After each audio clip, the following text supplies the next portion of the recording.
नमस्कार संस्कृताय मित्रों, नमस्कार संस्कृताय।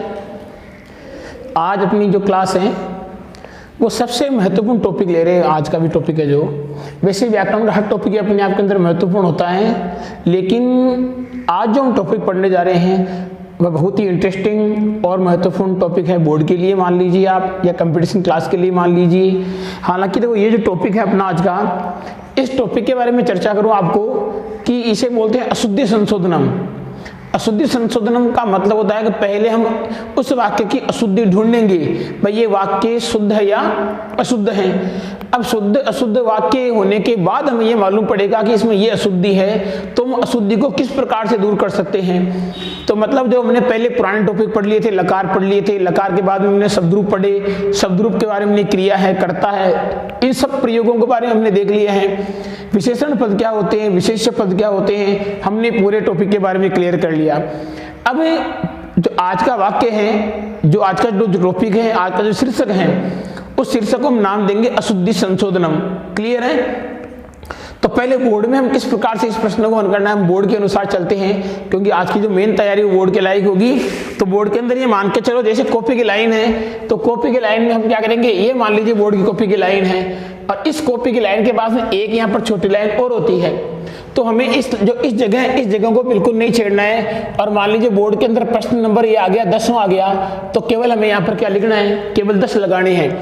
10 लगाने के बाद में हमें वही 4 लाइन के अंदर शीर्षक बनेगा। एक लाइन ये हो गई, दूसरी बीच में, तीसरी ये, चौथी ये, 4 लाइन होगी।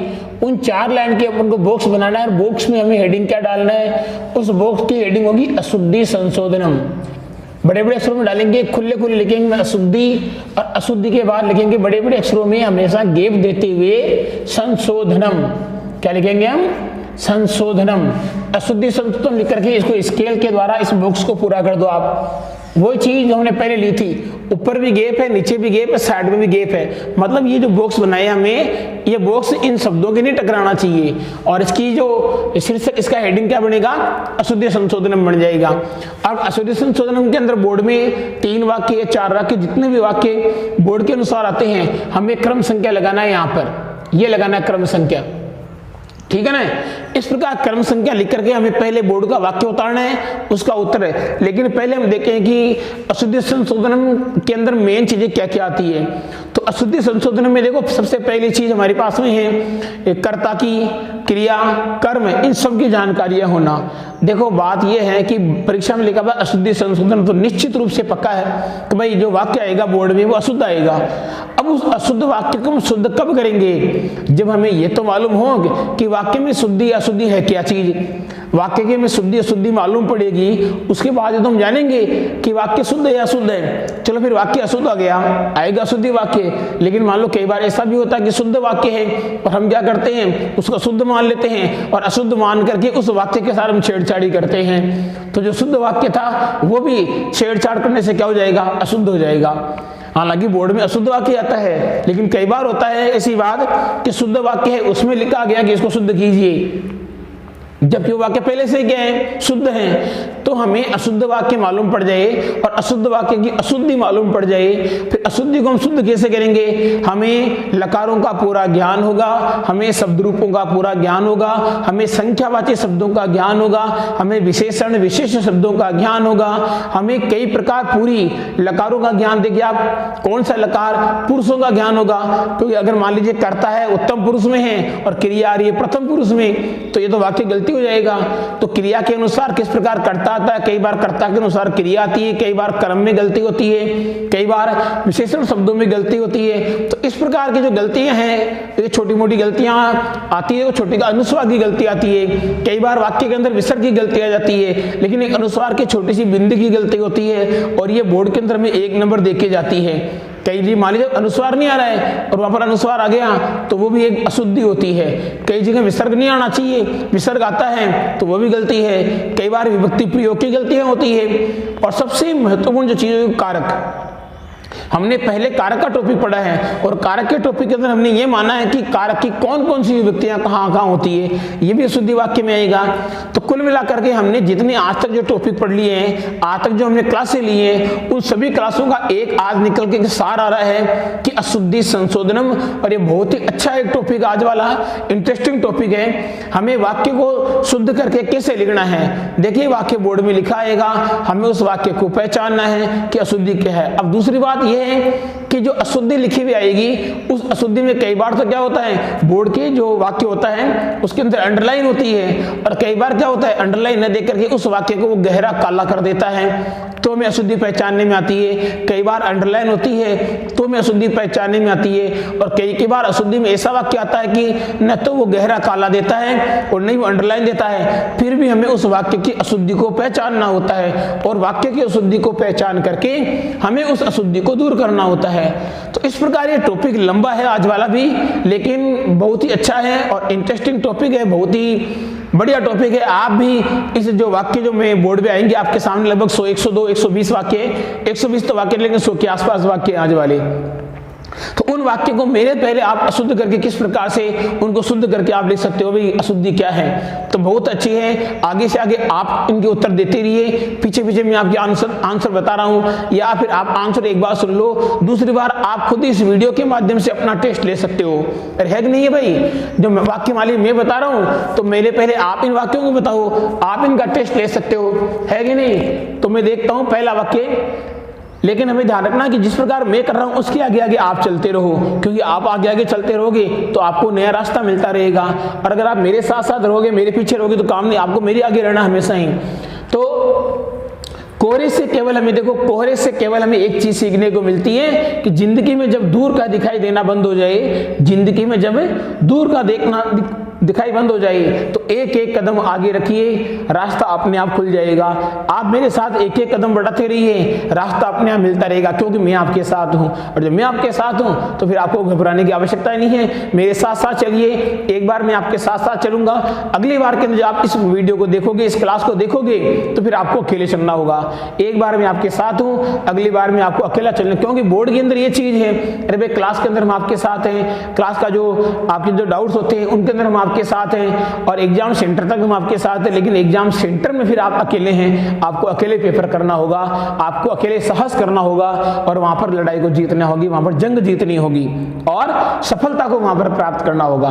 तो देखिए हम किस प्रकार से हमें वाक्य आते हैं, मैं एक वाक्य यहाँ बोर्ड पे करके समझा रहा हूं। तो जैसे मान लीजिए पहला वाक्य, और एक वाक्य मैंने यहाँ पर लिख दिया कि से वह, और फिर मैं लिख दिया ग्रामीण, गांव से, तत्र वहां गच्छति जाता है, ठीक है, ये बराबर लगा दिया। ये बोर्ड का वाक्य है, हमें पहले वाक्य वास्तव में ऐसे उतारना है। बोर्ड में 3 वाक्य आएंगे शुद्धि के, तो हमने नंबर देखो, नंबर 1 कहां लगाया हमने, ये मान नंबर 1 आया, बोर्ड में क्या आएगा, जो भी आएगा वो नंबर यहां लगाना है, लाइन के यहां नहीं लगाना है, इस जगह लगे नंबर लगाना हमें।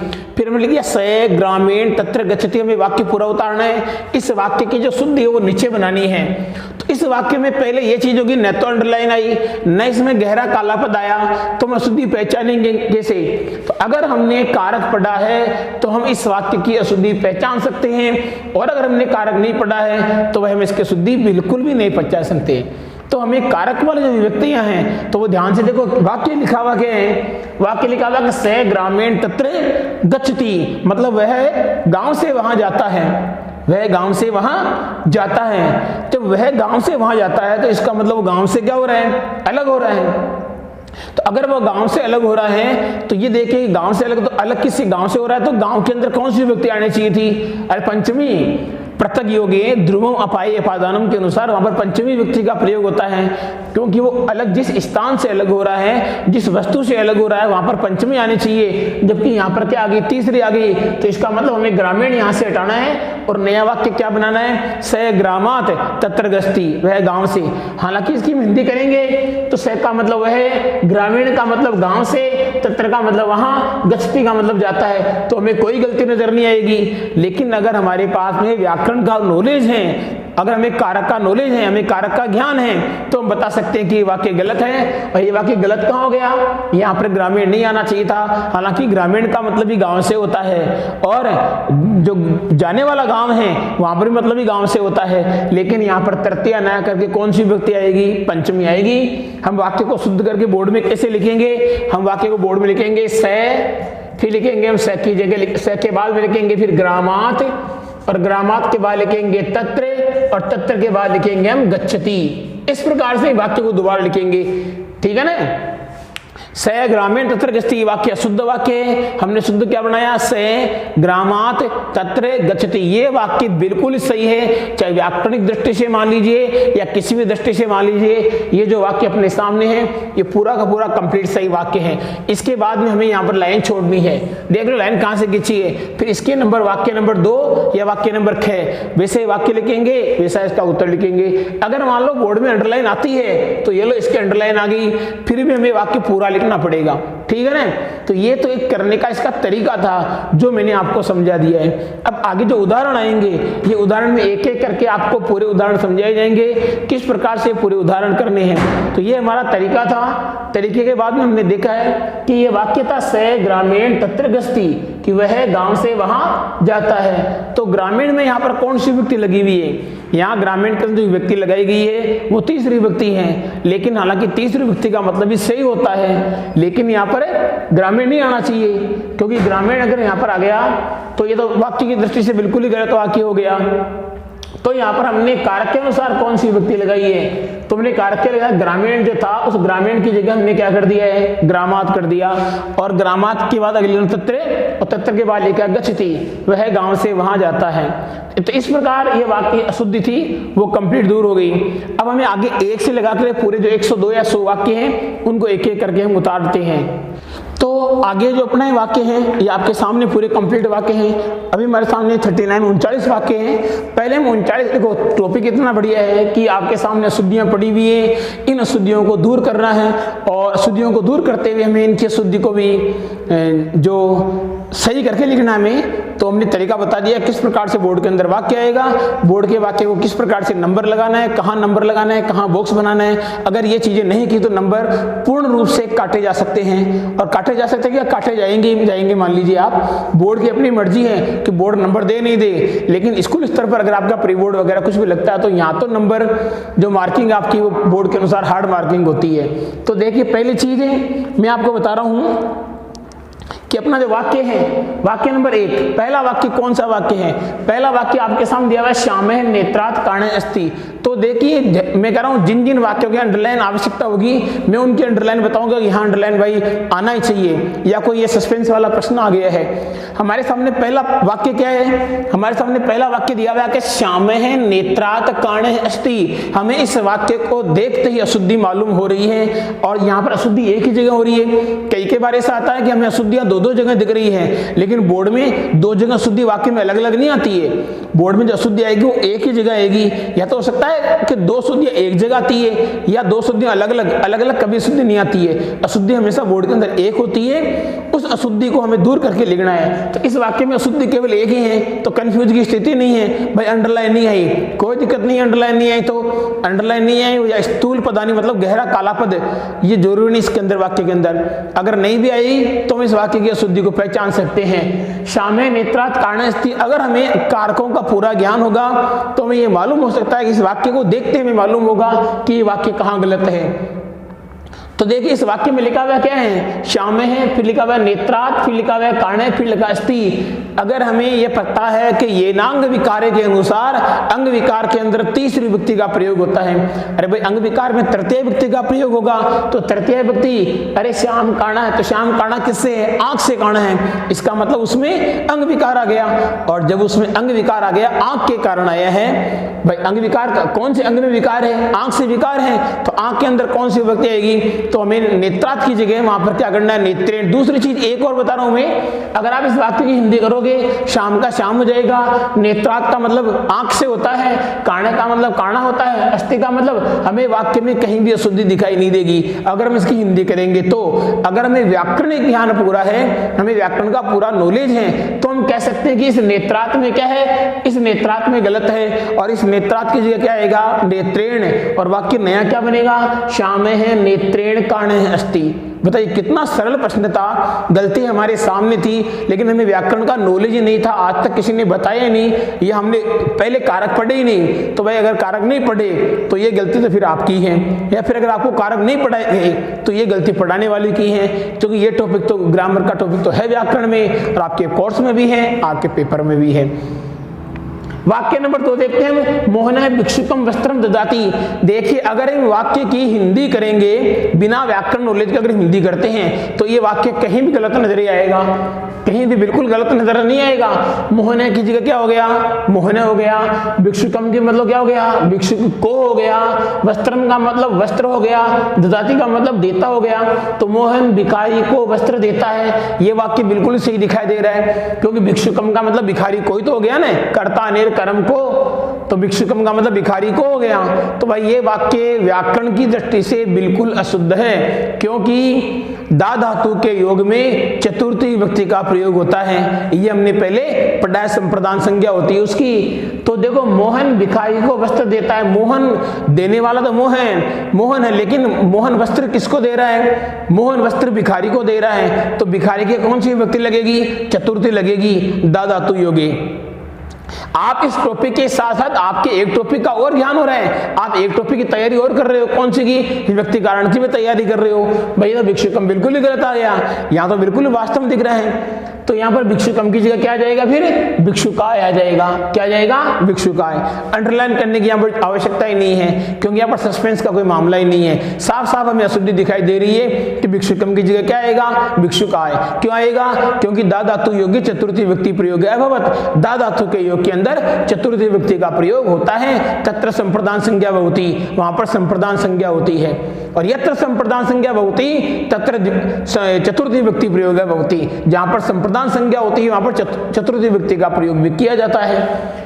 वाक्य नंबर 3, हिमालयन, हिमालय से, गंगा का मतलब गंगा, निर्गछति का मतलब निकलती है। अब वाक्य कहीं गलत नजर नहीं आ रहा है, क्योंकि व्याकरण का तो हमें नॉलेज ही नहीं है ना, हम तो वाक्य का तुक्का लगा रहे हैं, वाक्य को पढ़ रहे हैं, हमें अशुद्धि दिखाई नहीं दे रही है।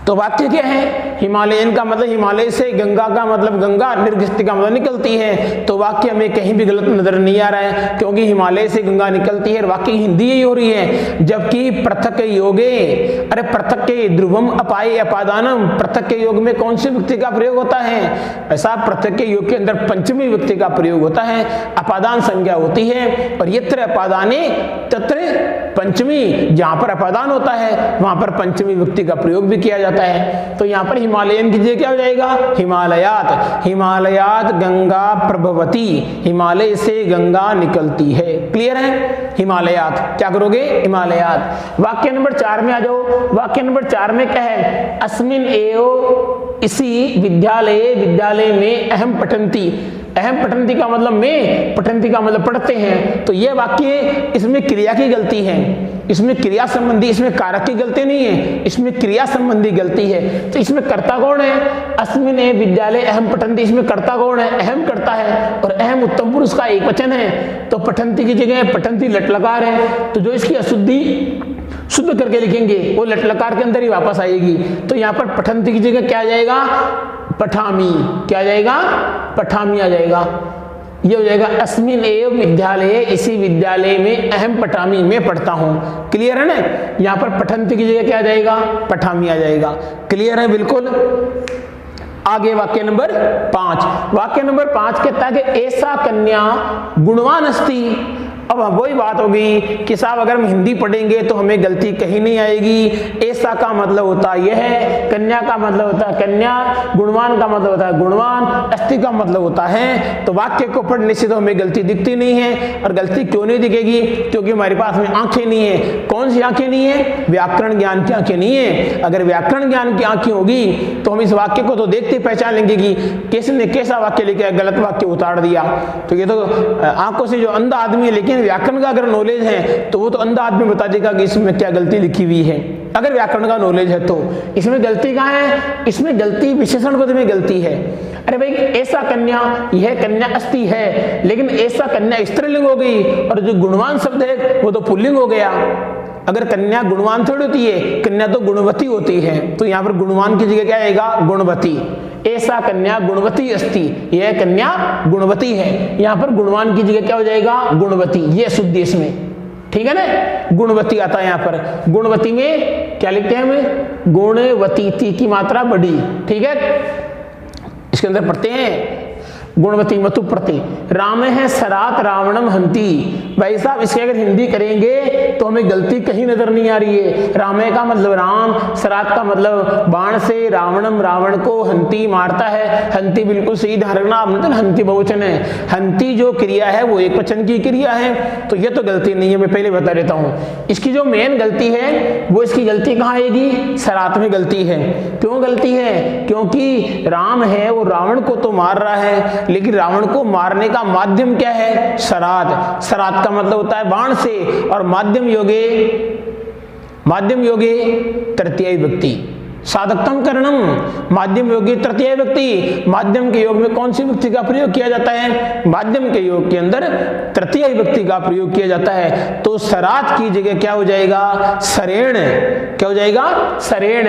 ये सरात की जगह हम क्या लिख रहे हैं? यहाँ पर लिख दिया हमने सरेण। सरेण आएगा यहाँ पर। राम है सरेण रावणम हंती, राम बाण से सरेण आएगा, ठीक है ना। समझ चुके आप? बिल्कुल क्लियर है। अगला वाक्य चलते हैं।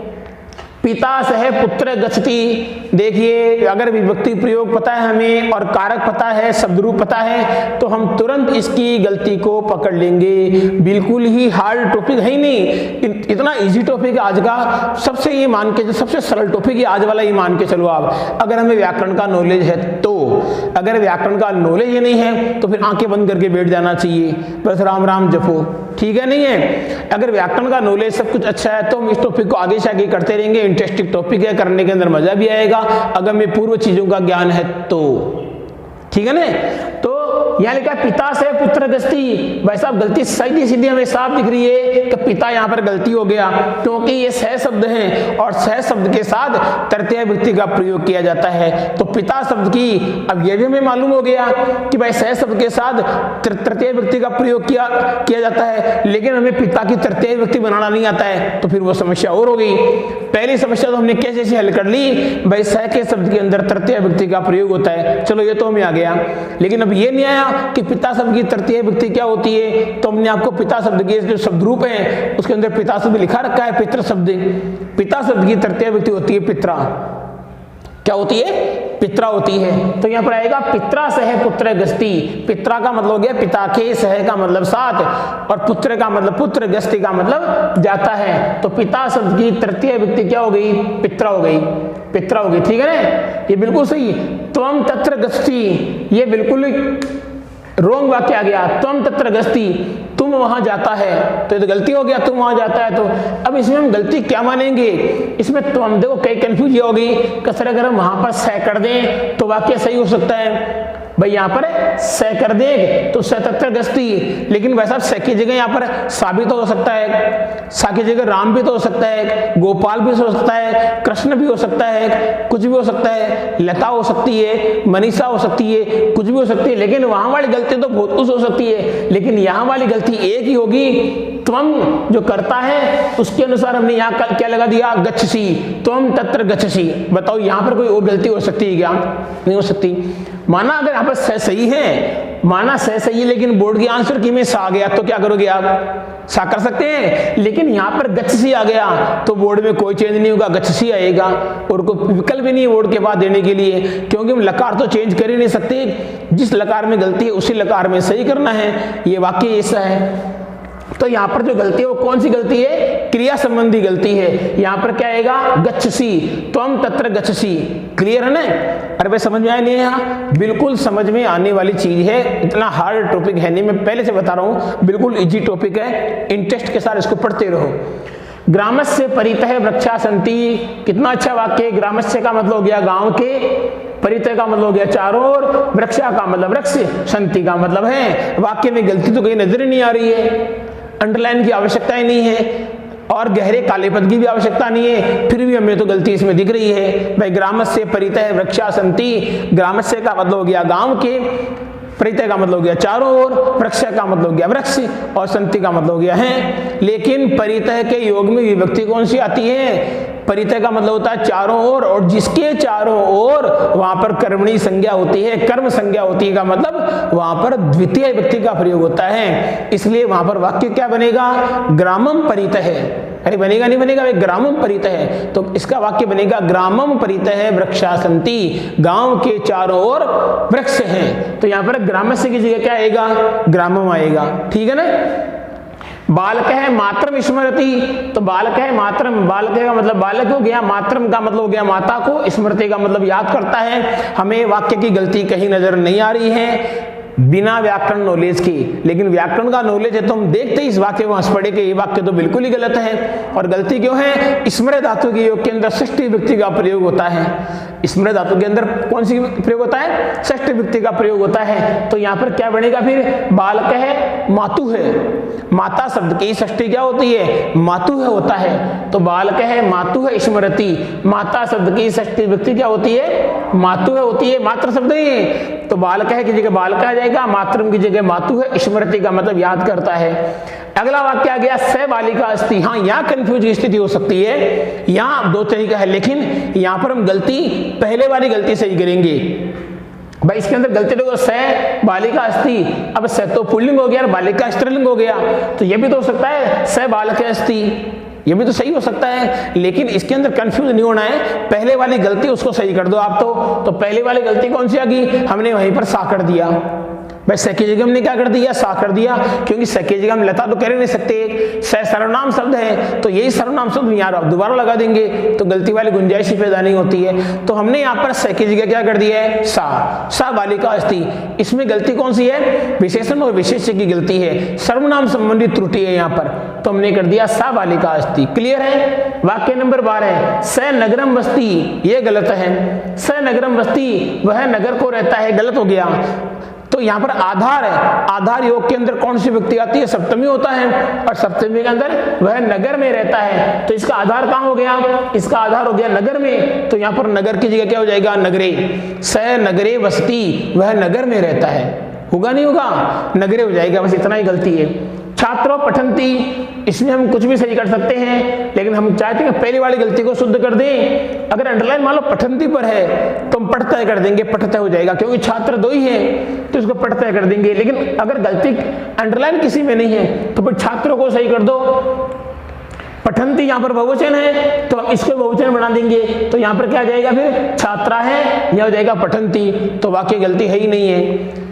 अब आते हैं अगले वाक्य में आते हैं। अगला वाक्य वाक्य नंबर 14, सर्वे महिला है पुत्रान इच्छन्ति, सभी महिलाएं पुत्रों की इच्छा करती हैं। तो भाई सर्वे महिला है, तो सर्वे शब्द है, महिला शब्द है, सर्वे का मतलब सभी होता है, महिला का मतलब महिला होता है, पुत्रान पुत्रों को इच्छन्ति चाहती है। लेकिन इसमें गलती कौन सी है? विशेषण और विशेष्य की गलती है। महिलाएं तो सभी हैं, लेकिन ये सभी जो शब्द है ये पुल्लिंग वाला शब्द आ गया सर्वे, लेकिन सर्व शब्द का पुल्लिंग बहुवचन है, यहाँ पर महिला स्त्रीलिंग हो गया, तो यहाँ पर सर्वे की जगह क्या आएगा? फिर यहाँ पर सर्वे की जगह हम क्या लिखेंगे? सर्वा है।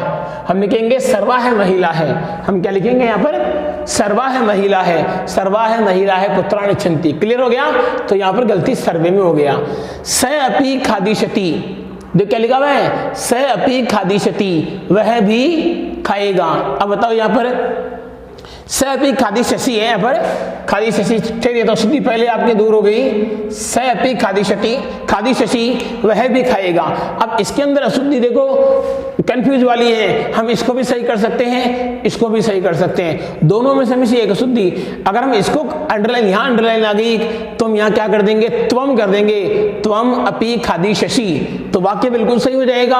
अगर अंडरलाइन यहाँ नहीं, बोर्ड में अगर अंडरलाइन मान लो यहाँ अंडरलाइन आ गई तो त्वम लिख देंगे, और यहाँ अंडरलाइन नहीं आई और यहाँ अंडरलाइन आ गई तो फिर यहाँ पर क्या लिखेंगे? हम खादिष्यति लिखेंगे। स अपि खादिष्यति, टी लगा देंगे इस पर, खादिष्यति हो जाएगा लिट लकार के अनुसार हो जाएगा ये। तो अगला जो अपना वाक्य है, गुरुजनस्य अनुसरति, अनुसरति धातु पूर्व उपसर्ग योगे द्वितीय विभक्ति, धातु के पहले उपसर्ग के योग के अंदर द्वितीय विभक्ति का प्रयोग होता है, तो गुरुजनस्य के जगह क्या हो जाएगा, फिर गुरुजनम हो जाएगा। तो ये वाक्य हो जाएगा गुरुजनम अनुसरती, गुरुजन का अनुसरण करता है या करती है जो भी है। तो यहाँ पर गुरुजनम क्यों, धातु पूर्व उपसर्ग योगे, ठीक है ना। अब वाक्य नंबर देखते हैं हम 17। 17वां वाक्य क्या बोल रहा है, अहम, अहम का मतलब में, हय है, इस हय का मतलब क्या होता है, बीता हुआ कल होता है। तो अहम कल, मैं कल चित्रपटम द्रक्ष्यामि, चित्रपट देखूंगा। अब ये तो बीता हुआ कल हो गया, ये आने वाली क्रिया, कल आने वाली क्रिया होगी। तो इन दोनों में से हमें एक चीज को सही करनी है। तो वही बात, अगर अंडरलाइन नहीं है तो हम आगे वाली चीज को सही कर देंगे, और यहाँ पर जो बीता हुआ कल है उसकी जगह कल कौन सा आ जाएगा, स्वह आ जाएगा, आने वाला कल आ जाएगा, ठीक है ना। अब ये वाक्य सही हो गया। अब वाक्य क्या हो गया, अहम स्वह चित्रपटम द्रक्ष्यामि, मैं कल सिनेमा देखूंगा, ये वाक्य सही हो गया यहाँ पर। अगली जो चीज है वो हो गया पादस्य खंजे अस्ति।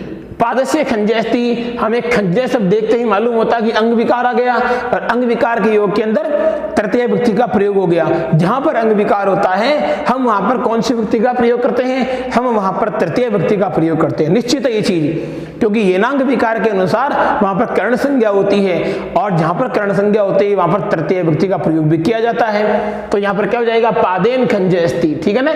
यहाँ हो जाएगा पादेन, लंगड़ा होता हो एक पैर से होता है, तो यहाँ पर आएगा पादेन, पाद शब्द की तृतीय विभक्ति, ठीक है। स्वह अहम अपि तेन सह अगच्छम, अब यहां पर मामला फिर उल्टा हो गया, ये स्व हो गया कौन सा, आने वाला कल हो गया, अहम अपि में भी, तेन सह उसके साथ, अगच्छम, अगच्छम का मतलब गया।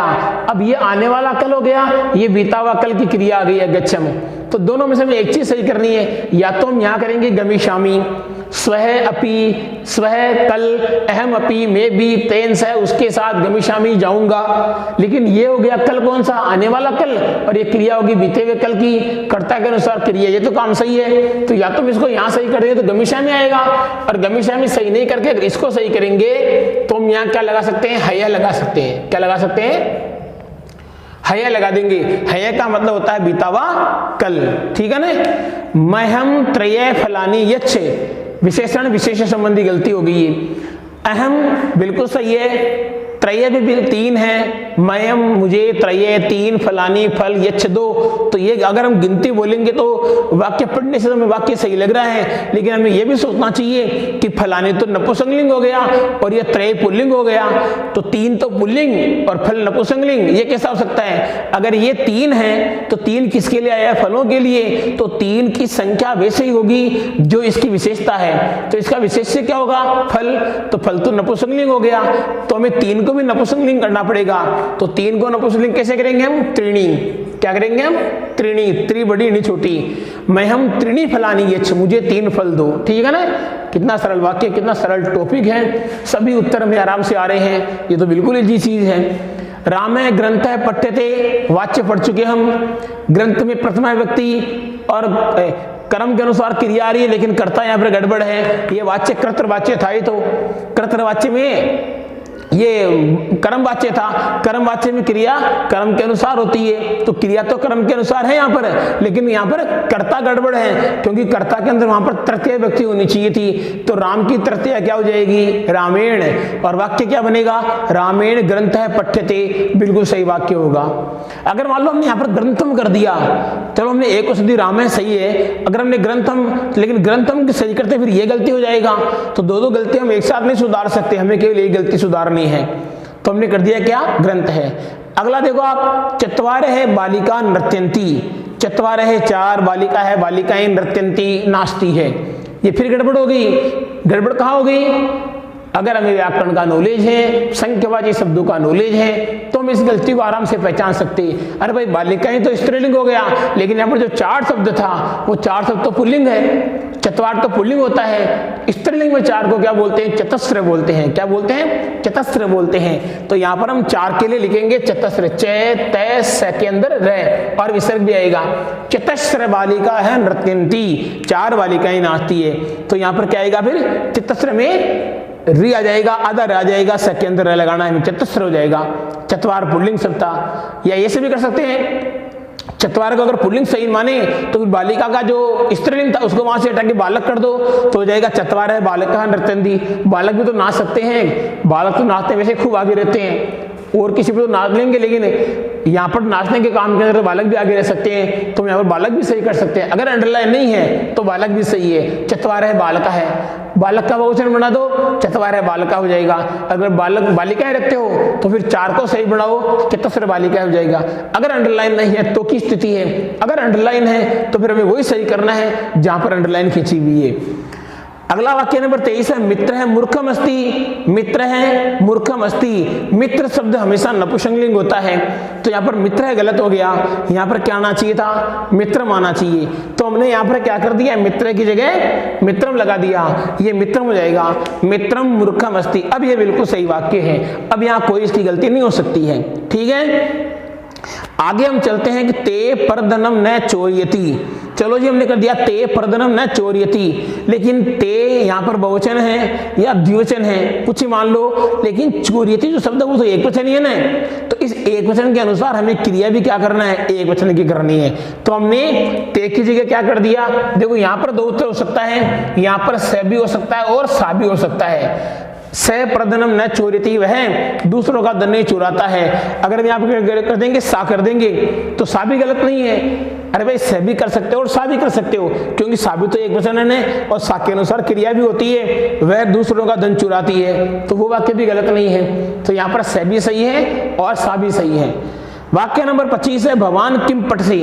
अब भवान किम पठसी, लेकिन भवान जो शब्द है, भवान तो कर्ता हो गया और पठसी क्रिया हो गया। तो भवान अगर कर्ता है तो भवान तो यहाँ पर कौन सा प्रथम पुरुष है, क्रिया होगी मध्यम पुरुष, तो यहाँ पर फिर यहाँ बनाओ तुम किम पठसी, तुम भगवान की जगह हम क्या कर सकते हैं, तुम कर सकते हैं, ठीक है ना। भगवान की जगह क्या कर सकते हैं हम, तुम किम पठसी, तो यहाँ पर कर्ता चेंज हो जाएगा, कर्ता की जगह आ जाएगा तुम किम पठसी।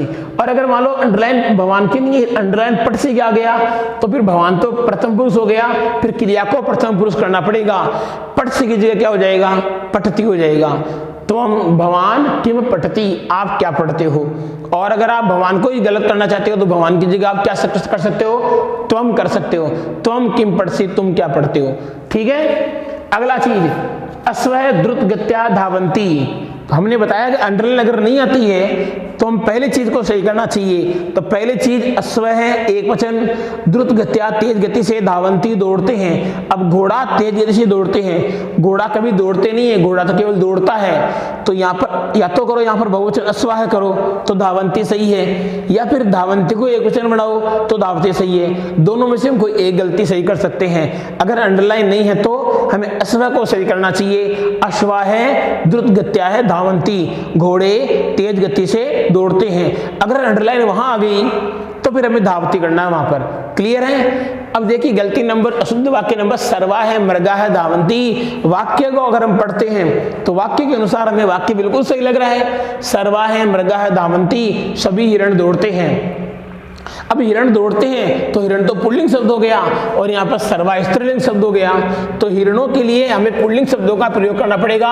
तो हमें यहाँ क्या करना, फिर सर्वे, यहाँ पर आएगा सर्वे, विसर्ग नहीं आएगा, सर्वे मृगा है धावन्ति, ठीक है ना। अगला आ गया मयूरा है नृत्यति। अंडरलाइन नहीं है तो मयूर को सही कर दो, मयूर है हो जाएगा यहाँ पर। भाई मयूरा बहुवचन हो गया और क्रिया इसकी एक वचन ही है, तो या तो इसको एक वचन करो या फिर इसको बहुवचन करो, दोनों में से एक चीज सही करनी है। अंडरलाइन नहीं है तो करना है। तो अगर अंडरलाइन दी हुई नहीं है या गहरा काला पद नहीं है तो फिर हमें पहली गलती को सही करना चाहिए। तो मयूरा की जगह हम क्या कर देंगे, मयूरह करेंगे। क्या करेंगे, मयूरह करेंगे। अगर मान लो अंडरलाइन इस पे दे दी तो आप फिर मयूरा को मयूरा मत करना, फिर आप इस मयूरा को तो मयूरा रहने देना, लेकिन जो क्रिया एक वचन थी उस क्रिया को बहुवचन कर देना, नृत्यन्ति, ठीक है ना। अंडरलाइन नहीं हो तब स्थिति है, हमें पहली वाली गलती को सही करके लिखना है। अगला वाक्य हो गया अशोक कुत्र गच्छ। अब जैसे यहाँ पर संबोधन का चिन्ह आ गया तो ये मध्यम पुरुष का वाक्य बन गया, लेकिन नहीं। अब अशोक कुत्र गच्छ, अशोक कुत्र गच्छ, तो ये वाक्य जो अशोक, अब अशोक जैसे ये आ गया संबोधन तो तुम बन गए, तुम कहाँ जाओ। अब यहाँ जाओ कभी नहीं होता है, अशोक तुम कहाँ जाते हो, यहाँ पर तो लकार ही चेंज हो जाएगा। हम कहें लकार चेंज नहीं होता है, इस गलती में लकार चेंज कैसे होगा। अशोक, तो अशोक जिस संबोधन लगाती थे ये मध्यम पुरुष बन गया, और मध्यम पुरुष बनते हम हिंदी क्या बनाएंगे, अशोक तुम कहाँ जाते हो। तो कहाँ जाते हो, तो यहाँ पर गच्छ की जगह क्या आएगा, गच्छसी आएगा। फिर यहाँ पर मध्यम पुरुष का एक वचन आएगा, गच्छसी। अगला वाक्य त्वम कुत्र गच्छ, गच्छतु, तो ये भी सेम यही वाक्य हो गया। तो यहाँ पर भी क्या आएगा, गच्छसी हो जाएगा वापस, क्योंकि यहाँ पर तो हमने अशोक की जगह त्वम ले लिया था, यहाँ त्वम दे ही दिया, दोनों एक ही चीज है, यहाँ पर भी गच्छसी आ जाएगा। क्लियर है। अगला वाक्य नंबर 31, अयम लता कोमला, यह लता, यह बेल कोमल है। तो ठीक है, लता तो स्त्रीलिंग और अयम रह गया पुल्लिंग। अगर हम वाक्य की हिंदी करेंगे तो अयम को यही पढ़ेंगे तो हमें वाक्य की अशुद्धि मालूम नहीं होगी, लेकिन हमें ग्रामर पढ़ी है, अयम तो पुल्लिंग शब्द हो गया, तो अयम की जगह हम क्या लगाएंगे, इयम, इयम लता कोमला। इयम का मतलब स्त्रीलिंग, ठीक है ना, तो हम गलती कर सकते हैं सही। दो बालिके गच्छत है, वही बात आ गई, इसमें अंडरलाइन दी हुई नहीं है, तो हमें पहले वाली गलती को शुद्ध करना है। अंडरलाइन दी हुई है तो हमें उसी को शुद्ध करके लिखना है जिसमें अंडरलाइन हमें दी गई है। तो दो बालिके, दो तो पुल्लिंग हो गया, बालिके स्त्रीलिंग हो गया, तो हमें दो की जगह क्या लिखना फिर, द्वे। तो हमें दो को जो दो दिया है पुल्लिंग, तो वहां के लिखेंगे द्वे, द्वे बालिके गच्छत है, ठीक है ना। और फिर अगर मान लो अंडरलाइन दी हुई है, अगर हमें इस वाक्य में अंडरलाइन बालिके पे दे दिया तो दो तो सही है इसका मतलब, फिर इस बालिके को हमें क्या बनाना है, इस बालिके को हमें बालकौ बनाना है। हे दो बालको, बालक है बालको, प्रथम व्यक्ति का द्विवचन, दो बालको गच्छत है, दो बालक जाते हैं, ठीक है ना। तो या तो कर दो द्वे या कर दो बालको, लेकिन अंडरलाइन दी हुई नहीं है तो हमें फिर हमें द्वे को सही करना है, दोनों चीजें सही है यहाँ पर। ग्रीष्मे पल्लवानी शुष्यति, ग्रीष्मे पल्लवानी शुष्यति, तो देखो यहाँ पर क्या दिया हुआ है, ग्रीष्मे पल्लवानी शुष्यति, यहाँ पर दिया हुआ शुष्यति। अब ग्रीष्म में, गर्मी में पल्लवानी पत्ते, शुष्यति सूखता है, तो वैसा भी तो बिल्कुल ही गलत हो गया। तो में क्रिया एक वचन है, पत्ते बहुवचन, गिरने वाले कौन है, पत्ते गिर रहे हैं। अरे भाई गर्मी में पत्ते गिरते हैं, लेकिन हमने वाक्य क्या बना लिया, गर्मी में पत्ते गिरता है, तो पत्ते गिरता थोड़ी है, पत्ते तो गिरते हैं। तो वाक्य को मैं शुष्यन्ति बहुवचन बनाना केवल। इदम विद्यालय मम अस्ति, इदम विद्या, इदम का मतलब यह है विद्यालय मम अस्ति मेरा है, लेकिन हमें इदम को देखते ही हमारा दिमाग चलेगा, क्योंकि इदम तो रह गया नपुंसकलिंग और विद्यालय हो गया पुल्लिंग। यह विद्यालय, तो यह भी पुल्लिंग होना चाहिए, जब विद्यालय पुल्लिंग है तो यह भी पुल्लिंग होना चाहिए। अगर विद्यालय स्त्रीलिंग होता तो हम इस यह को भी स्त्रीलिंग करते। तो यहाँ पर क्या करेंगे, अयम, अयम विद्यालय मम अस्ति, यह विद्यालय मेरा है। स मित्रस्य सह गस्ति, स मित्रस्य सह गस्ति, सह के योग में तृतीय विभक्ति का प्रयोग होता है, और जब तृतीय विभक्ति का प्रयोग होता है तो मित्र से क्या जाएगा, मित्रेण। स मित्रेण सह गच्छति, वह मित्र के साथ जाता है, सह के योग में तृतीय विभक्ति का प्रयोग किया जाता है, इतना हमें मालूम है। अगला वाक्य देखो आप, इयम उपवनम, हमें तुरंत, हमें जैसे हमने इतना बड़ा इयम उपवन है, दिमाग के अंदर अशुद्धि आ चुकी। जो पढ़ने वाले बच्चे हैं उनके तुरंत पूरा वाक्य पढ़ना ही नहीं पड़ेगा, उसके पहले गलती बता देंगे वो। तो भाई इयम तो रह गया स्त्रीलिंग और उपवन हो गया नपुंसकलिंग, तो उपवन नपुंसकलिंग है तो हमें इयम को भी क्या बनाना पड़ेगा, वहां पर नपुंसकलिंग, तो क्या हो जाएगा, इदम उपवनम। तो यहाँ पर होगा इदम उपवनम रम्यम अस्ति, यह बगीचा सुंदर है। अब क्योंकि उपवन है वो नपुंसकलिंग है, इसलिए में यहाँ जो इयम शब्द था उसको नपुंसकलिंग बनाना पड़ेगा वहां पर। शुभ कार्ये बहुनी विघ्नः सन्ति, शुभ कार्य में बहुनी बहुत सारे विघ्ना भवंती, हमें वाक्य कहीं भी गलत नजर नहीं आ रहा है, लेकिन बहुनी के अंदर शब्द कौन सा है, बहु शब्द हो गया, और बहु शब्द चलता है गुरु के अनुसार। अब ये बहुनी कार्य, बहुनी विघ्ना, तो विघ्न बहुवचन हो गए, तो बहु शब्द का प्रथमा विभक्ति का बहुवचन क्या होता है, बहु शब्द का प्रथमा विभक्ति का बहुवचन होता है बहवह, गुरु वह, तो बह है वह। तो यहाँ पर क्या आएगा, शुभ कार्ये बहवह विघ्नाः भवन्ति। बहुनी सही लग रहा है हमें, लेकिन बहवह सही होता है, क्योंकि जो बहुनी शब्द है वो बहु का मूल शब्द कौन सा, उसका बहु मूल शब्द है, तो बहुनी के अनुसार वहां पर बहुनी गलत हो जाएगा, और वहां पर क्या लगेगा, बहवह लगेगा, बहवह विघ्नाः भवन्ति। रामे तस्मे बालकस्मे धनम ददाति, साहब हमें तुरंत मालूम पड़ गया गलती कहाँ है। अरे इतना देखना कि ददाती बिल्कुल सही है, ददाती के अंदर चतुर्थी विभक्ति का प्रयोग किया जाता है, लेकिन चतुर्थी विभक्ति का प्रयोग राम है, तस्मे बालकस्मे में उस बालक को धनम ददाति, धन देता है। तो बालकस में तो कोई रूप ही नहीं है, कस में तो सही है, कस में चतुर्थी का एक वचन दे रखा है, लेकिन बालकस में तो कोई चीज ही नहीं है भाई। बालकस में तो कोई व्यक्ति नहीं है। बालक की अगर वित्त देखेंगे तो बालक की चतुर्थी व्यक्ति क्या होती है? बालकाय, तो वहां पर तो बालकाय आएगा। राम है तस्मे बालकाय धनम ददाति, राम उस बालक को धन देता है। कितना सीधा सीधा संपर्क सीधा हो रहा है, तुरंत देखते मालूम पड़ रहा है कौन सी अशुद्धि है कौन सी अशुद्धि नहीं है। आगे के वाक्य अब आपके सामने आ रहे हैं, देखो आप।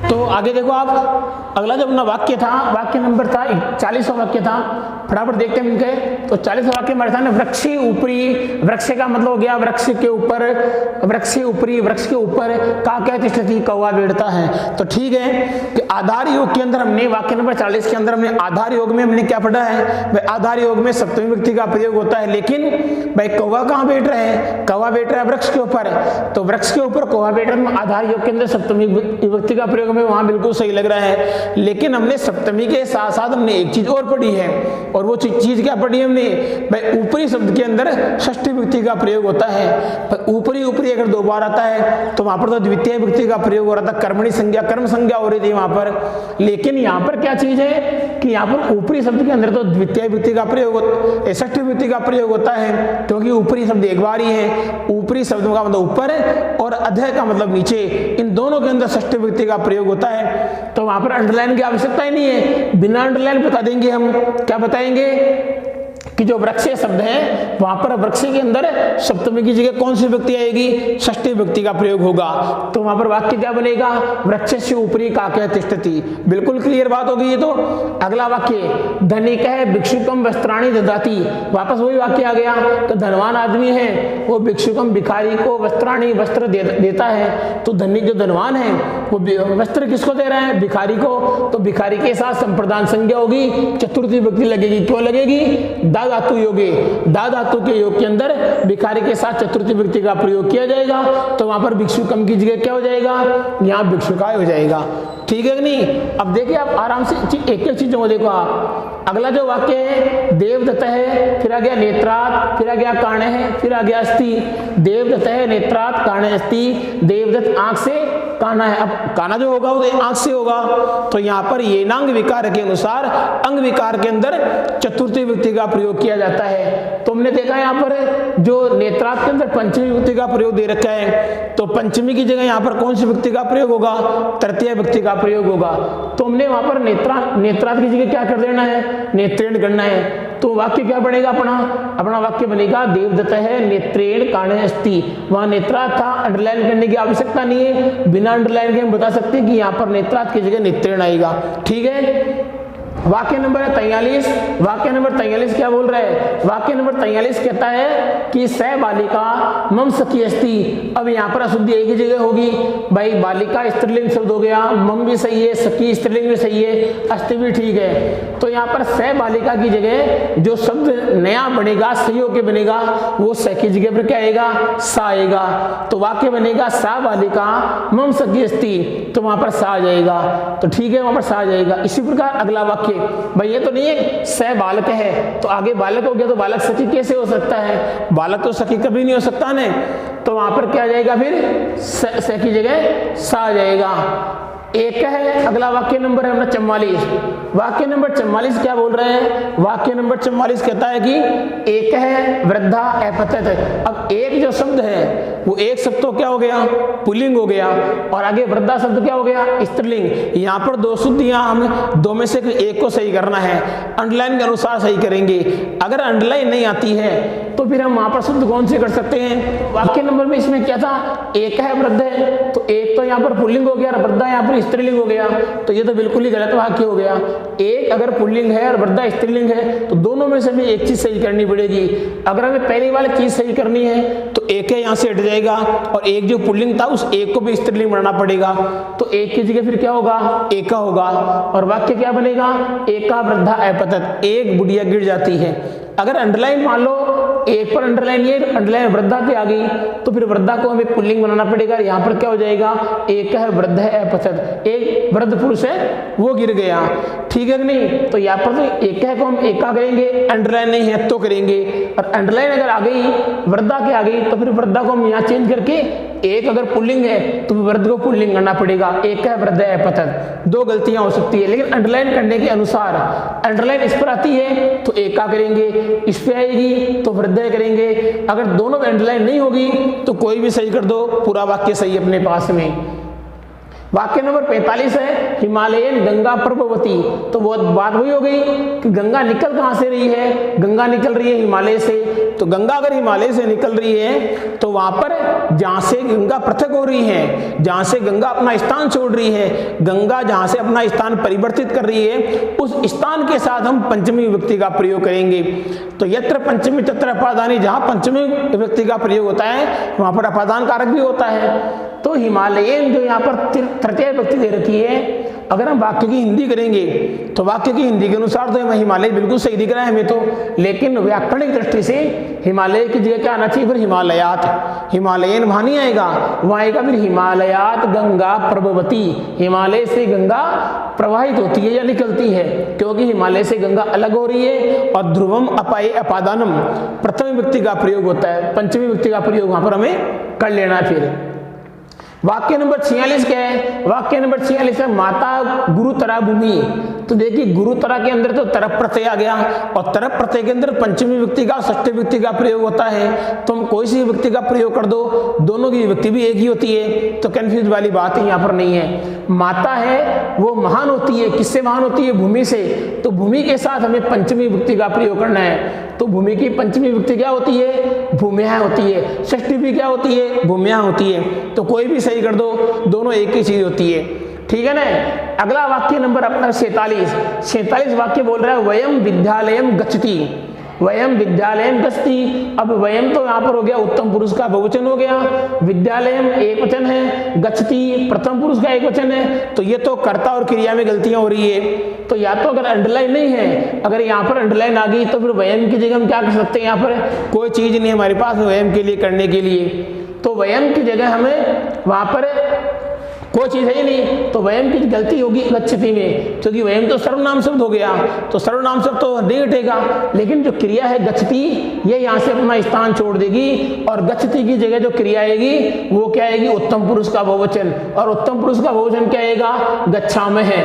उत्तम पुरुष का बहुवचन वयम के अनुसार वयम उत्तम पुरुष का बहुवचन हो गया, तो जो क्रिया होगी वो उत्तम पुरुष का बहुवचन आएगी। क्योंकि उत्तम पुरुष में और मध्यम पुरुष में कुछ ही परिवर्तित नहीं कर सकते हैं, किसी क्षण को परिवर्तन नहीं कर सकते हैं। तो हम वहां पर वयम को चेंज नहीं कर सकते, वयम की जगह जो होगा वो तो वयम ही होगा, लेकिन गच्छति की जगह है वो क्रिया गच्छामः आएगी, और वाक्य बनेगा वयम विद्यालयम गच्छामः, हम सब विद्यालय जाते हैं। तो गच्छामः सही हो जाएगा। वाक्य नंबर 48 था त्वम वृक्षान सिंचतु। तो वृक्षान के अंदर बहुवचन ठीक है, लेकिन त्वम वृक्षान सिंचतु, तो ये तो मध्यम पुरुष का एक वचन हो गया त्वम तो, लेकिन जो क्रिया है वो प्रथम पुरुष की एक वचन हो गई। तो ये तो कर्ता और क्रिया की गलती है, क्योंकि यहाँ पर क्रिया कर्ता के अनुसार आनी चाहिए। अब कर्ता चूंकि यहाँ पर मध्यम पुरुष का एक वचन हो गया और क्रिया प्रथम पुरुष की एक वचन होगी, हालांकि दोनों में लकार लोट लकारी है। तो हमें इसकी जो शुद्धि होगी इस वाक्य नंबर 48 की, तो तुम वृक्षान वृक्षों को सिंच, यहाँ पर लोट लकार का मध्यम पुरुष का एक वचन क्या होता है, सिंच होता है। सिंचतु सिंचताम सिंचन्तु, सिंच, तो यहाँ पर क्या आएगा, सिंच आएगा। जो तू है वो तू यहाँ से हट जाएगा, और तू की जगह जो क्रिया आएगी वो क्या हो जाएगी, सिंच, बिना किसी हलंत के बिना किसी विसर्ग के सिंच आएगा। तो ये वाक्य बन जाएगा तुम वृक्षान सिंच। अगला वाक्य नंबर 49 है, वो वाक्य नंबर बोल रहा है बालक है अश्वात अपतम। ये तो बिल्कुल ही गलत वाक्य हो गया। बालक है, ठीक है, बालक, अश्वात घोड़े से अपतम गिरा। अब बालक की जगह अपतम की जगह हम अपतर बना सकते हैं, सही है। इसमें गलती कौन सी है, क्रिया और कर्ता की गलती है। अंडरलाइन नहीं है तो हम दो चीज सही कर सकते हैं, और अगर अंडरलाइन होगी तो हमें अंडरलाइन वाली चीज ही सही करनी होगी। तो माना कि अंडरलाइन अगर बालक पे आ गई तो हमें वहां पर अहम करना पड़ेगा, अहम अश्वात अपतम में घोड़े से गिरा। अगर अंडरलाइन वहां नहीं है, अंडरलाइन अपतम की आ गई तो फिर आएगा बालक है अश्वात अपतत, बालक घोड़े से गिरा। अगर ये अंडरलाइन है तो क्या लिखेंगे हम, अहम लिखेंगे, और यहाँ पर गलती अगर नहीं है तो फिर हम यहाँ पर क्या लिखेंगे, अपतत लिखेंगे। हमें दोनों में से एक चीज को सही सही करना ही होगा। तो या तो बालक को सही करके हम अहम करेंगे और या फिर अपतम जो था उसको सही करके हम अपतत करेंगे। दोनों में से केवल एक गलती सही करना है। वाक्य नंबर 50 में हमने देख रखा है पर बालक है, बालक हो जाएगा, ज्ञानम की जगह ज्ञान हो जाएगा और लभते का मतलब प्राप्त करता है। हमें इस वाक्य में कहीं कोई गलती नजर नहीं आ रही है, लेकिन गलती लकार की गलती है। इसमें लकार की गलती कैसी होगी? लब धातु का, लब धातु आत्मनेपदी होती है, तो लब धातु अगर आत्मनेपदी होगी तो आत्मनेपदी का लकार क्या बनता है? लबते लबेते लबंते के अनुसार बनता है। तो लबती कभी भी लकार नहीं होता है। तो सीधा सीधा वाक्य हो गया, बालक है, ज्ञानम, लबती की जगह क्या आएगा? लबते। बिल्कुल वाक्य सही बन जाएगा। वाक्य नंबर 51 नंबर का वाक्य क्या बोल रहा है कि सरला बुद्धिमान बालिका अस्ति। बिल्कुल हमें वाक्य को देखते मालूम पड़ रहा है कि इसमें गलती है, विशेषण और विशेष्य की गलती है। भाई सरला है, औरत है या लड़की कुछ ही मान लीजिए, लेकिन बुद्धिमान कैसे हो सकती है? वो बुद्धिमती हो सकती है। तो यहाँ पर गलती बुद्धिमान की जगह हम क्या लगाएंगे? बुद्धिमती। यहाँ पर बुद्धिमती बिल्कुल सही आएगा। बुद्धिमान तो पुल्लिंग के लिए आ गया, लेकिन चूंकि सरला है तो वो तो स्त्रीलिंग शब्द आ गया, तो हमें यहाँ पर क्या करना है? फिर बुद्धिमती शब्द करना है। ठीक है। ते रामेण से गच्छति, ते रामेण से गच्छति, तो ते तो रह गया बहुवचन, रामेण से है राम के साथ, गच्छति अब ते बहुवचन रह गया।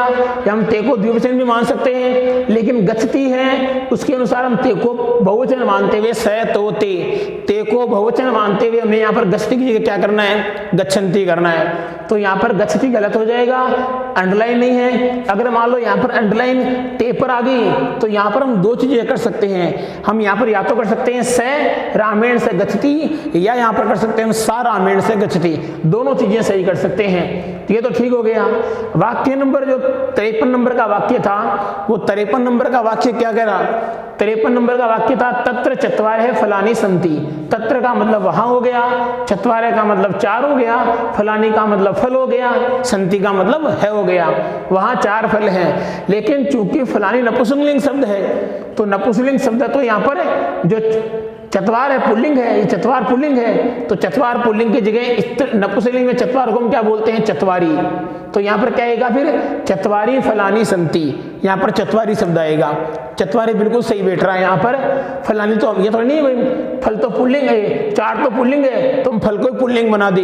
फल को पुल्लिंग नहीं बना सकते, हम 4 को नपुंसकलिंग बना सकते हैं। क्योंकि फल तो होते ही नपुंसकलिंग है, तो उनको हम पुल्लिंग नहीं बना सकते हैं। लेकिन 4 है, वो 4 पुल्लिंग भी होता है, 4 स्त्रीलिंग भी होता है, 4 नपुंसकलिंग, वहां पर बदलाव करना संभव है। तो जिस चीज को बदलाव करना संभव है, अशुद्धि करना संभव है, उस चीज को वहां से बदलो, वहां पर उसको अशुद्ध करके, जो शुद्ध करके अशुद्धि को दूर करके वहां पर हमें क्या करना है? चत्वारी फलानी संति, 4 फल। अगला वाक्य नंबर 54 है इयम पुस्तकम कस्य अस्ति। बिल्कुल सही वाक्य है। तो इयम पुस्तकम कस्य अस्ति, यहाँ पर प्रश्नवाचक चिन्ह आ गया। तो इयम पुस्तकम, अब चूंकि पुस्तक तो नपुंसकलिंग शब्द है और इयम आ गया स्त्रीलिंग शब्द, तो इयम की जगह वहां पर हमें क्या करना है? इदम। और वाक्य क्या बनेगा? इदम पुस्तकम कस्य अस्ति, यह पुस्तक किसकी है? इस प्रकार की अशुद्धि। अशुद्धि नंबर 55 है घृतेन आयु है वर्धति। वाक्य क्या लिखा हुआ है? घृतेन आयु वर्धति। तो लेकिन वर्धति तो है, लेकिन वर्धति तो कोई लकार ही नहीं होता है, क्योंकि वर्ध धातु का लकार भी आत्मनेपदी होता है। तो आत्मनेपदी होने के कारण ये क्या बनेगा? वर्धते। घृतेन का मतलब हो गया घी से, आयु का मतलब आयु, वर्धते यहाँ पर वर्धते आएगा, लबते लबेते लबनते के अनुसार। वर्धते का मतलब होता है बढ़ती है।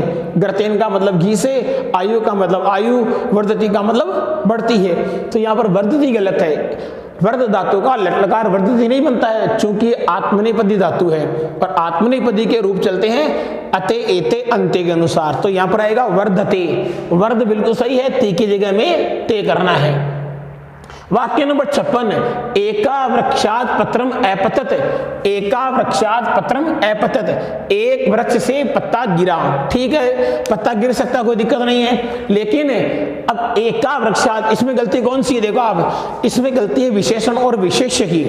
भाई एक शब्द किसके लिए है? एक वृक्ष से पत्ता गिरा, तो जो वृक्ष की विशेषता क्या है, वो एक है। तो जब वृक्ष के अंदर पंचमी है तो फिर एक में भी क्या आएगी, पंचमी आएगी। तो वाक्य क्या बनेगा, एकस्मात् वृक्षात्, ये भी एकस्मात्, एकस्मात् वृक्षात् पत्रम अपतत, एक वृक्ष से पत्ता गिरा।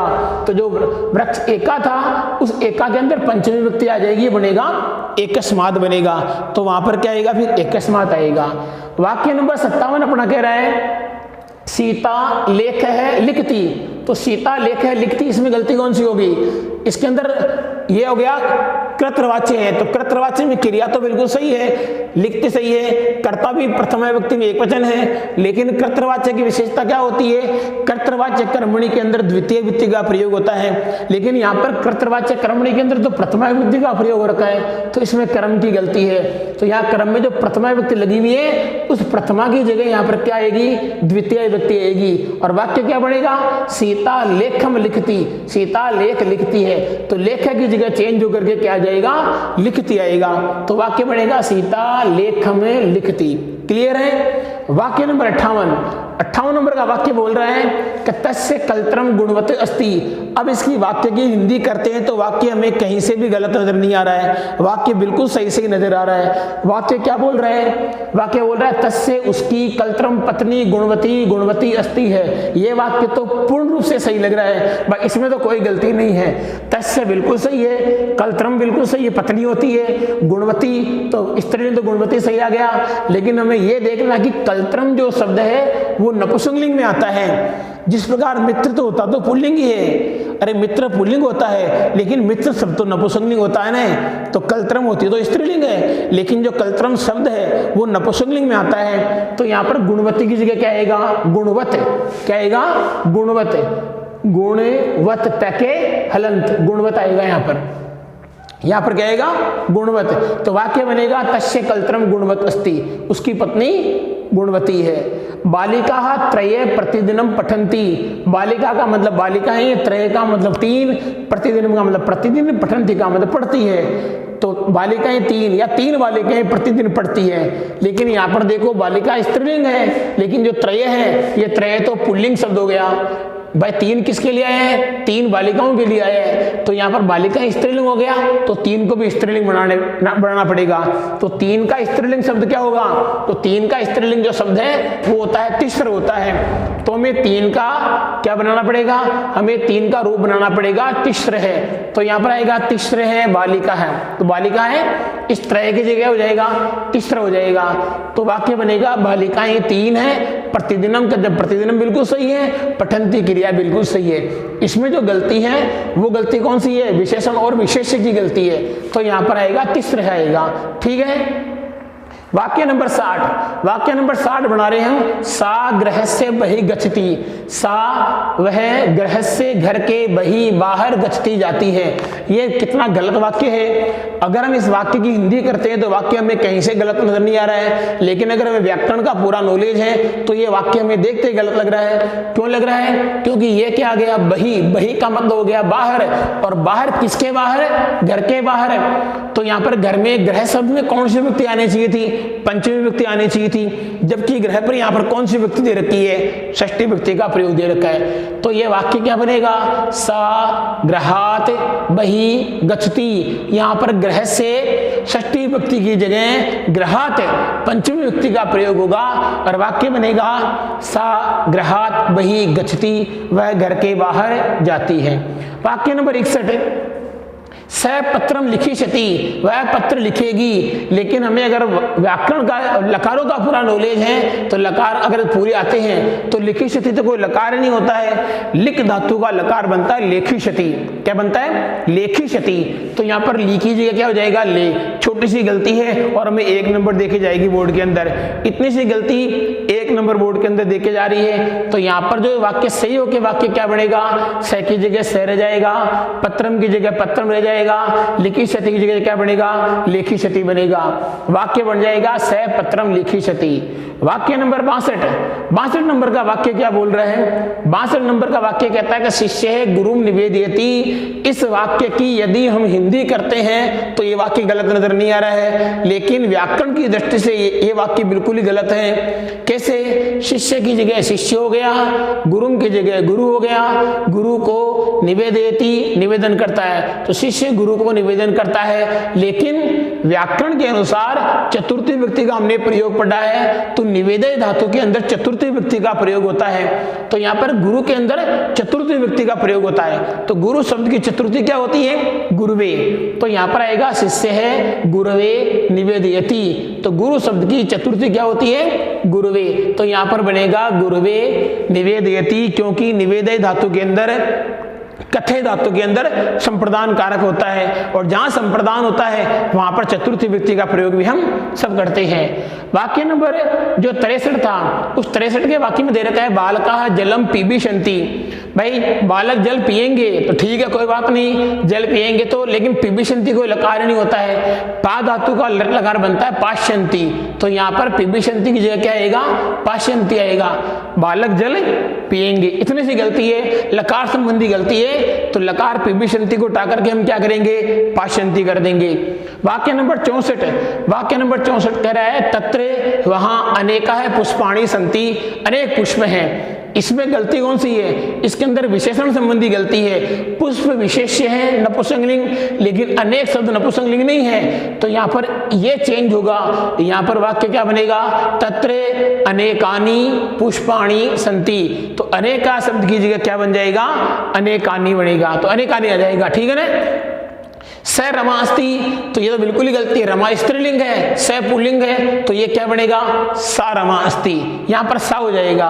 वाक्य नंबर 66 है मया सह मम मित्रम अपि गच्छन्ति। ठीक है, मया सह मेरे साथ, मम मित्रम मेरा मित्र, अपि भी गच्छन्ति जाते हैं। अब मित्र तो एक वचन है और जाते हैं बहुवचन हो गया, तो हमें इसी गलती को सही करके गच्छन्ति की जगह क्या बनाना है? गच्छति। जो बहुवचन था, मित्र एक वचन है, तो हमें क्रिया को भी एक वचन ही करना है, हम गच्छन्ति की जगह क्या कर देंगे? गच्छति करेंगे। तो वाक्य क्या बनेगा? मया सह मम मित्रमपि गच्छति। अगला वाक्य नंबर 67 स सुखम लभति। तो लभति तो यहाँ पर गलत हो गया, क्योंकि लभति का लकार तो लभते बनता है, तो ये तो छोटी सी गलती है, क्रिया संबंधी गलती है। स बिल्कुल सही है और स के बाद में सुखम बिल्कुल सही है, लभते की जगह आएगा लभते। वाक्य बनेगा स सुखम लभते, वह सुख को प्राप्त करता है। तो लभते कोई लकार नहीं होता है, लब धातु आत्मनेपदी होती है, और आत्मनेपदी के अनुसार यहाँ पर लभते गलत है, लभते आएगा, तो स सुखम लभते बन जाएगा। यहाँ पर सा महान स्त्री अस्ति, ये देखते मालूम पड़ रहा है स्त्री महान कैसे हो सकती है? स्त्री तो महती होती है, तो यहाँ पर महान शब्द तो पुल्लिंग हो गया, तो हमें यहाँ पर महान शब्द हटा करके वहां पर क्या करना पड़ेगा? महती। ती की मात्रा आती है, बड़ी आती है महती के अंदर, तो ये वाक्य बनेगा सा महती स्त्री अस्ति। ठीक है। वर्षा ऋते मयूरा नृत्यंती, वर्षा का मतलब हो गया, वर्षा ऋते का मतलब ऋतु में, और मयूरा का मतलब मोर, नृत्यंती का मतलब नाचते हैं। यहाँ पर ऋते कोई शब्द नहीं होता है, ऋतु शब्द के लिए ऋतु तो उकारांत हो गया, तो गुरु का उकारांत सप्तमी बनता है गुरु, तो ऋतु का क्या बनेगा? ऋतु शब्द की षष्ठी विभक्ति बनता है ऋतौ। क्या बनता है? ऋतौ। अब ऋतु कैसे लिखेंगे हम? री ऋषि वाला री लिखेंगे और तौ की मात्रा डबल, ये आता है सप्तमी ऋतौ आता है। तो वर्षा ऋतौ, वर्षा ऋतु में मयूरा नृत्यंती मोर नाचते हैं।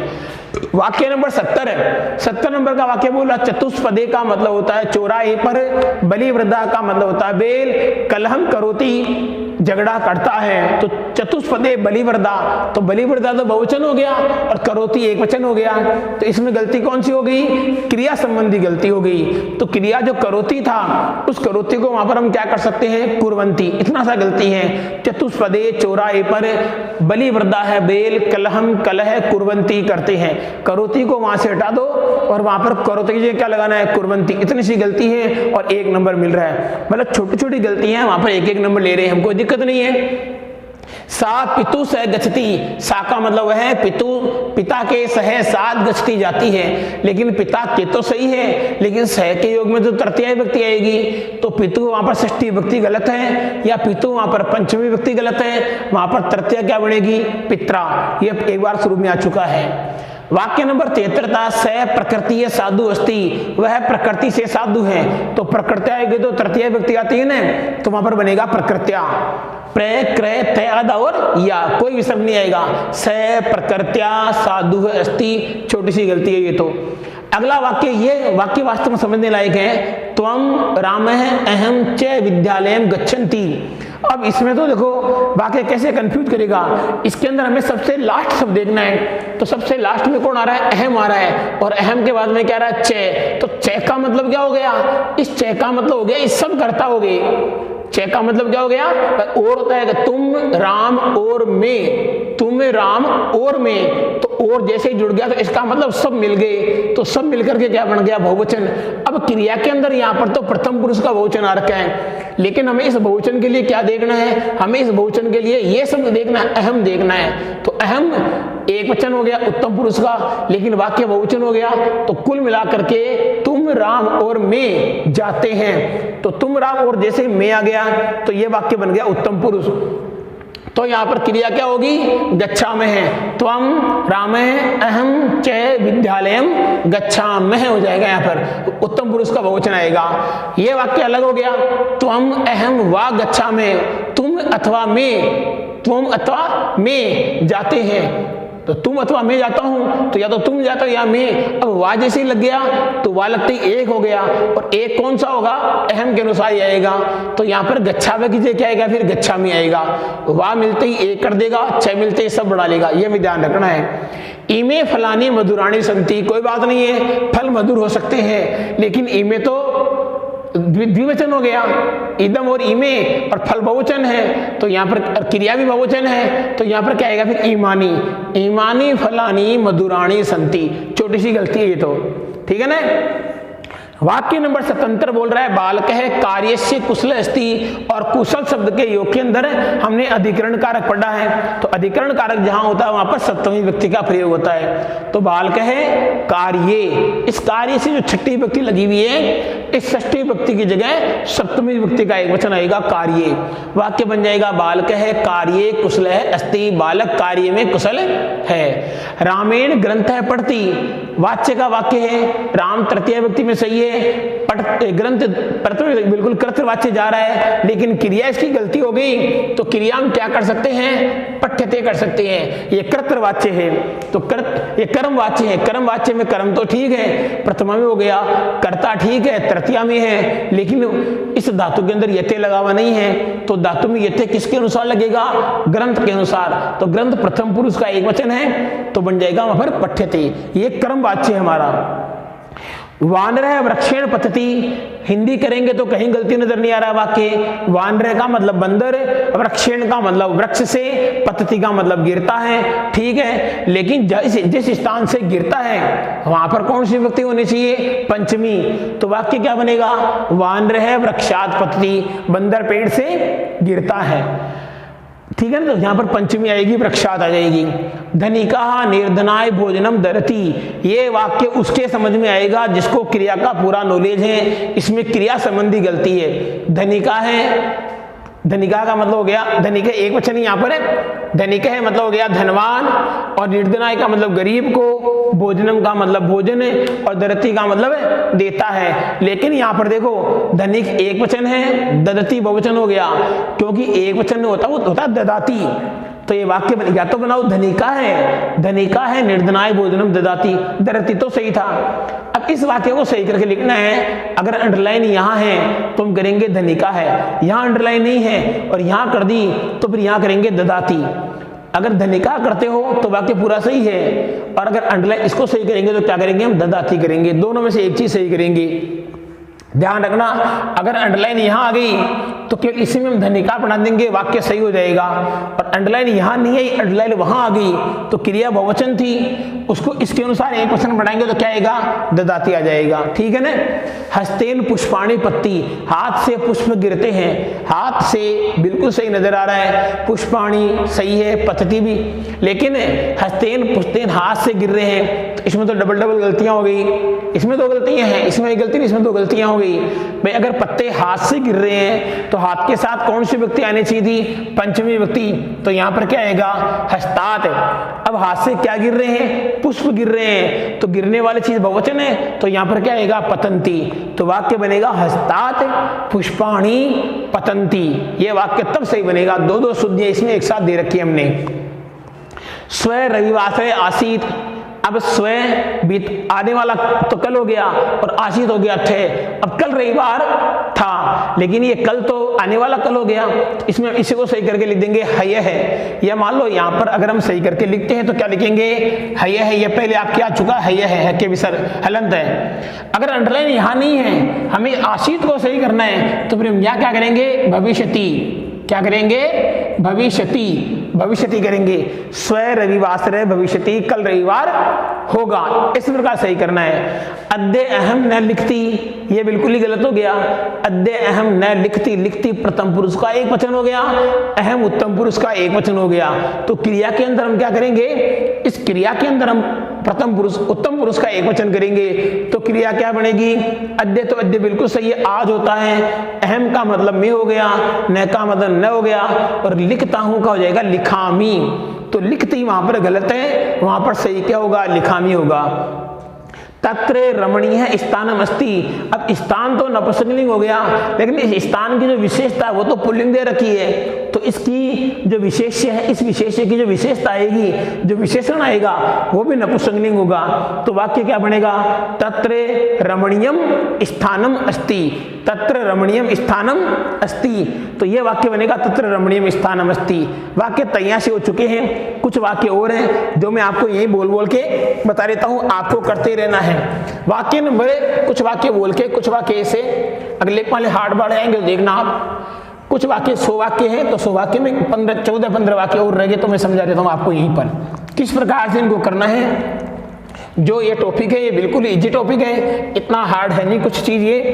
अगला वाक्य नंबर जो वाक्य नंबर 85 है, वो 85 नंबर का वाक्य क्या कह रहा है, 85 नंबर का वाक्य इसमें अद्य का ये आ गया वाक्य नंबर 85 नंबर का वाक्य है, कृषक है प्रातः क्षेत्रस्य प्रति गच्छन्ति। दोबारा वाक्य सुन लो क्योंकि आपको लिखना पड़ेगा। कृषक है किसान, प्रातः काल क्षेत्रस्य प्रति, क्षेत्र का मतलब होता खेत, क्षेत्रस्य प्रति गच्छन्ति, ठीक है। कृषक है प्रातः क्षेत्रस्य प्रति गच्छति, लेकिन क्षेत्र से में षष्ठी विभक्ति दे रखी है। देखो वाक्य को बोल के आपने इतने वाक्य समझ लिए, अब वाक्य को बोल के समझेंगे। तो क्षेत्र से प्रति गलत, क्योंकि प्रति के योग में तो द्वितीय आती है, तो वाक्य क्या बनेगा, क्षेत्रम प्रति। तो वाक्य बनेगा कृषक है क्षेत्रम प्रति, कृषक है प्रातः है क्षेत्रम प्रति, किसान प्रातः काल खेत की ओर, तो आएगा क्षेत्रम प्रति गच्छति। अगला वाक्य नंबर अपना कौन सा है, वाक्य नंबर है 87 नंबर वाक्य क्या है, ग्रहे त्रयः महिला है वस्तुनः क्रीणन्ति। ग्रहे घर में, त्रयः है महिला है, तो त्रयः है पुल्लिंग हो गया, वहां तीसरा आने वाला है। इस वाक्य में क्या आएगा, तीसरा शब्द आएगा। अगला वाक्य स्व हम गच्छामि। अब स्व है, स्व तो कौन सा हो गया, स्व तो आने वाला कल हो गया। अहम का मतलब मैं गच्छामि जाता हूं, तो कल अगर गच्छामि तो क्रिया गलत हो गई ना, तो वाक्य क्या बनेगा, स्व अहम गमिष्यामि, स्व अहम गमिष्यामि, कल मैं जाऊंगा। अगला वाक्य नंबर है 89 नंबर का वाक्य। 89 नंबर का वाक्य क्या बोल रहे हैं, अहम त्वया सह गमिष्यामि, अहम में त्वया सह तुम्हारे साथ, गमिष्यसि जाऊंगा। तो ये गमिष्यसि दिया हुआ क्रिया में, तो गमिष्यसि क्रिया ही गलत हो गया। अहम में त्वया से तुम्हारे साथ गमिष्यामि, वहां गमिष्यसि की जगह क्या हो जाएगा, गमिष्यामि। वाक्य दोबारा सुन लो, 89 नंबर का वाक्य है अहम त्वया सह गमिष्यसि, हमें इसको सही करके लिखना है, अहम त्वया सह गमिष्यामि। वाक्य नंबर 90 है, रमेश है सुरेश है किम करोति, रमेश है सुरेश है किम करोति। तो सही वाक्य क्या बनेगा, करोति गलत हो गया ना, रमेश और सुरेश तो दो हो गए, तो रमेश है सुरेश है च किम कुरुत है, वहां पर कुरुत आएगा, कुरुत है। वाक्य नंबर 91 है, हिमालय गंगा निर्गछति, हिमालयम, वाक्य क्या है, हिमालयम गंगा निर्गछति, निर्गछति का मतलब निकलती है, तो हिमालयम की जगह आ जाएगा हिमालयात गंगा निर्गछति, हिमालयात आ जाएगा। वाक्य नंबर 92 द्वो बालिके, तो द्वो बालिके तो वहां हो जाएगा द्वे बालिके। ठीक है ना। वाक्य था द्वो बालिके गच्छतः, द्वो बालिके गच्छतः, तो या तो कर दो द्वो बालकौ गच्छतः और या फिर करना आपको द्वे बालिके गच्छतः, ठीक है। वाक्य नंबर 93 है सेवकः स्वामिनं सेवते, सेवकः स्वामिनं सेवते। वाक्य था सेवकः लिख दिया मैंने, सेवकः लिख दिया, फिर आगे स्वामिनं, स्वामिनं का मतलब स्वामी की, और सेवते यहाँ गया सेवती, सेवा करता है, ठीक है ना। सेवकः है स्वामिनं सेवती, तो ये वाक्य तो गलत हो गया क्योंकि सेवती तो क्रिया ही नहीं है। वाक्य सही कैसे बनेगा, सेवकः स्वामिनं सेवते, ये ते हो जाएगा सेवते।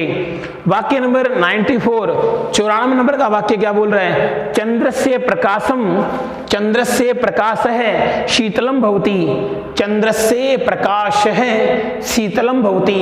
अब प्रकाश पुल्लिंग शब्द है तो प्रकाश तो बिल्कुल सही है, प्रकाश है, और वहां शीतलम था, वो हो जाएगा शीतल है। चंद्र से प्रकाश है शीतल है भवति, ये वाक्य सही है। वाक्य अशुद्ध क्या था, चंद्र से प्रकाश है शीतलम, वहां शीतलम की जगह शीतल हो जाएगा। वाक्य नंबर 95 था गुणी पुरुषा है, गुणी पुरुषा है सर्वत्र पूज्यते।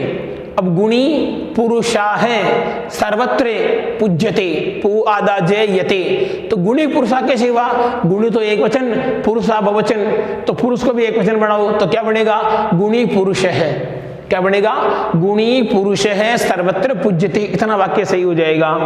वाक्य नंबर 97 97 का वाक्य था, 97 का वाक्य मृगस्य बाणम क्षिप्ति, मृगस्य बाणम क्षिप्ति, क्षुभ धातु के योग के अंदर जिसमें बाण छूटा जा रहा है उसके ऊपर सप्तमी व्यक्ति आती है तो मृगे आएगा, मृगे बाणम क्षिप्ति, ठीक ध्यान रखना आप। वाक्य नंबर 1 के बीच में कक्षायाम चतस्र बालिका है, कक्षायाम चतस्र बालिका है संति, चतस्र बालिका है, तो चतस्र गलत हो गया ना, तो वहां पर क्या करोगे आप, बालक तो पुल्लिंग हो गया, चत्वारः बालिका है, कक्षायाम चत्वारः बालिका है संति, ये वाक्य सही है।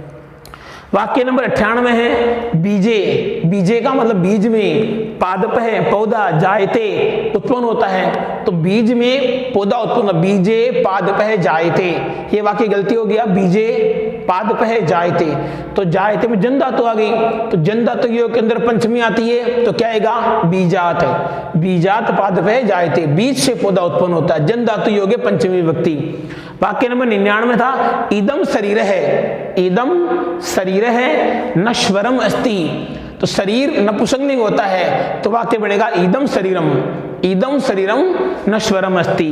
वाक्य नंबर 100 पंच पांडवा है आसीत, पंच पांडवा है, पंच बिल्कुल सही है, पांडवा बिल्कुल सही है, आसीत गलत हो गया, आसीत एक वचन है, पांडव बहुवचन है, तो वहां पर आएगा पंच पांडवा है आसन्न, पंच पांडवा है आसन्न, ये आएगा इसमें आसन, तो ये वाक्य नंबर कौन सा हो गया, ये वाक्य नंबर हो गया 100। ये 100 वाक्य हमारे विभक्ति प्रयोग के प्रमुख वाक्य हैं, तो इन वाक्यों को आराम से देखना है, सोचना है, समझना है, और समझ करके इस क्लास को आपको 2 बार देख लेना है, 2 बार देखते ही आपको एक काम क्लियर हो जाएगा, आपका विभक्ति जो अशुद्धि वाला वाक्य था, ये जो टॉपिक था, ये आज क्लियर होता है। नमः संस्कृताय मित्रों, नमः संस्कृताय।